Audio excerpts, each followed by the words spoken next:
Custody and Family Law Matters, with offices in Nutley, Montclair, New Jersey. Today is January 6, 2020. As I said, I'm in New Jersey, so the daily tip I'm about to give you today is limited to both New Jersey and to today's date because things change and often quickly. However, generally speaking, the tips that I give are more of a general nature and not as likely to change. My monthly webinars are more so, but I say that just as a cautionary note so that you know just to check. So like I said, today's my daily tip, and today's tip is what happens at a motion hearing in New Jersey Family Court.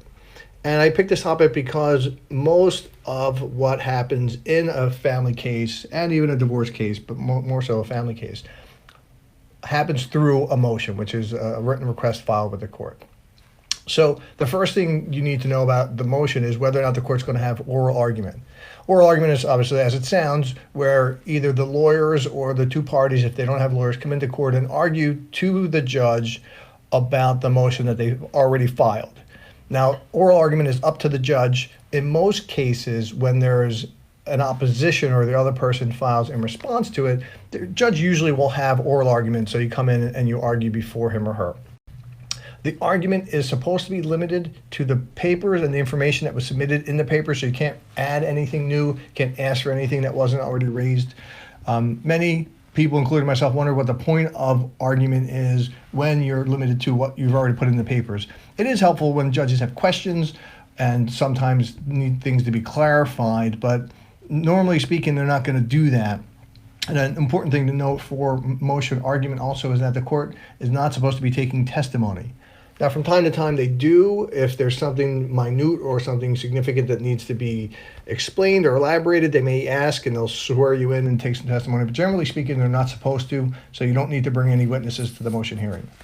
Now, what's going to happen is the court's going to make a decision on the motion, which is the request, usually that day of the argument. Now, sometimes they don't, but more often they do, and more often than not, they give you that written decision that day also.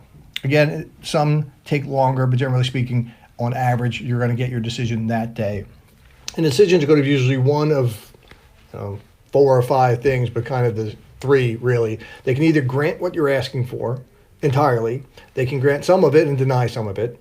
They can deny all of it, obviously, and they could deny part of it. The 5th choice is what's called a plenary hearing. Now, that's not very common, even though it should be. And the reason I say that is a plenary hearing is a short but full hearing that the court schedules when the court's not able to determine, based on the paperwork submitted, what the decision of the motion should be. So they have to have a trial, take testimony, exchange information, have case management conferences. The reason why I say it's not granted as often as it probably should be is judges just generally don't like plenary hearings, and litigants don't really care for them either because they can be time-consuming and costly. But on average, many motions are far too complicated to be decided based on the paperwork submitted, but the courts do it anyway. So that is not they are completed in the morning. I hope that helps you if you have a motion and you're not represented by an attorney, and if you are, obviously that attorney should be giving you some information. If this information is helpful, please like it and share it so that others get to see it. You can also subscribe, comments you have about my information or anything you would like me to cover.